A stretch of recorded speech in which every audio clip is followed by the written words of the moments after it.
Yeah, well, that's right. No, that's good. That's good. I mean, look, Mother Nature is a big part in it all, of course.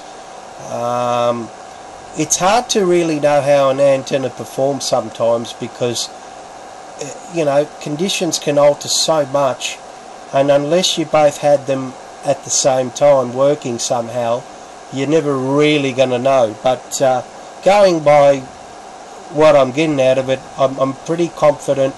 I'm pretty sure that it is working better.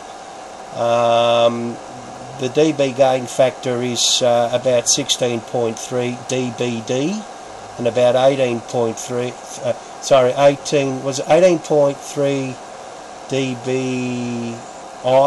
No, yeah, that's right, 18.3 dBi and about 16.1 dBd. So I don't think you would get that much gain on the other antenna being only a 37-foot boom, because in many cases it is the boom that gives you the gain as well. Absolutely right. Yeah. Well, that's awesome. Well, I'm glad it all worked out for you, and it sure is working well for you, no doubt. So, I don't know if I've asked you this before, but how long have you been radioing? Go ahead. Since the early 90s, around 92, I'd say around there. I'm only 34 years old, so I'm not that old this end. So a lot of my older mates were on in the 70s and the 80s and what have you, but I got on the early 90s. So I've been on it ever since. I probably had a 6-month break in all that time. Roger. I started back in the late 70s. I mean, I was always interested in it from the time I was a kid. I got really into it where I could afford something in the late 70s. And I got my ham license in 80. And, you know, I've been tinkering around with that. And I took a kind of a hiatus from the radio for a little while because I got into the RC airplanes. And that took a lot of my time. And I was enjoying that so much that I just wasn't playing around with the radios a whole lot. So I took a little bit of a hiatus, but never got completely away from it.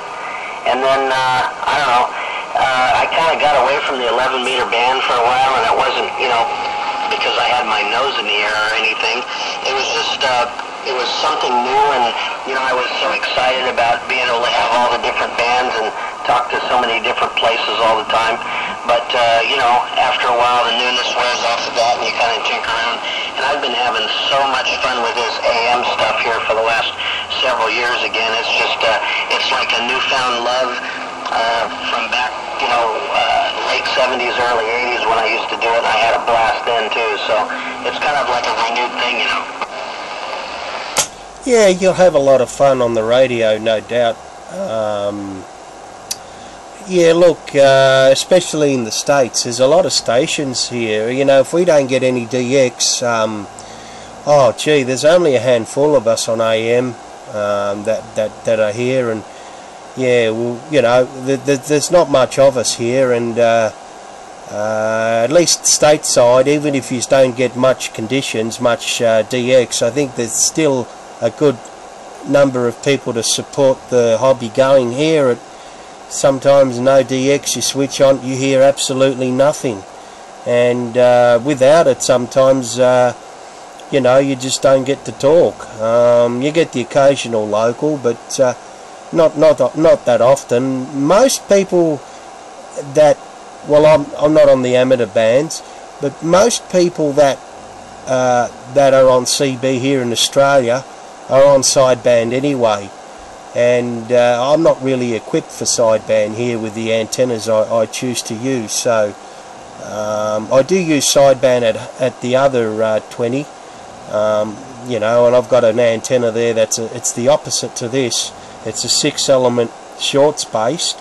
It's only a 22.5-foot boom, and that thing is as broad as a barn door, as they say. It covers almost 2 megs, but it doesn't perform nowhere near as good as this for over here. So, you know, horses for courses, I guess.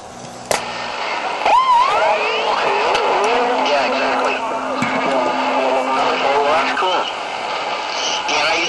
lot of sideband work. I mean, you know, years ago, my brother and I there in Adelaide, you know, we were almost exclusively sideband, of course.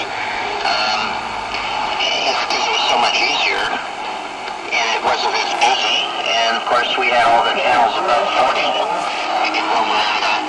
And I also belonged to the Tugger Lakes CB Radio Club. I don't even know if they're still in existence, but that used to be a big thing here on the state side to be a member of the Tugger Lakes CB Radio Club. And one of the biggest members in the United States was a friend of mine who owned a fast food restaurant, and he had a Moonraker 4 out there and a Yaesu radio right in his office. And you know, while the people were out swinging burgers, he was in his office talking to his buddies down under there. Go ahead.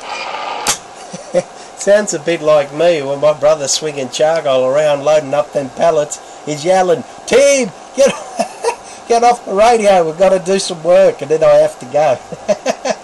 Yeah, I know that feeling there, for sure there. Oh God, it's all fun, isn't it? It's a lot of people think that, oh, get a real hobby, will ya? Oh, go and do something that everyone else does. You're weird. You know, get it on the internet or something. Talk on the internet if you want it. They just don't understand their 919 back. Yeah, my wife never really. I mean, she understands why I do it, but she just never. It's just never been a big deal to her. I mean, I was teaching ham radio classes back in the 80s, and she was actually going to get her license. She was one of my students, and she finally came to me one day and she said, "No, this really isn't for me." She says, "I'm really doing this for you, but you know, I really don't care about it." She did pretty good with the Morse code, but the theory kind of scared her off a little bit.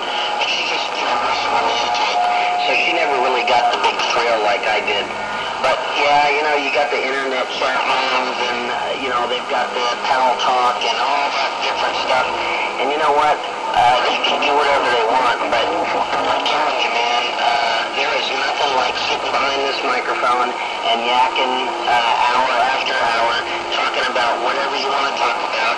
And you just, you know, through text messaging and internet and email, you want to keep the expression, you know, I mean, what's it sound like when you laugh and stuff? It's just, you know, there's just nothing like it. People sometimes they just don't get it. Yeah, that's right there.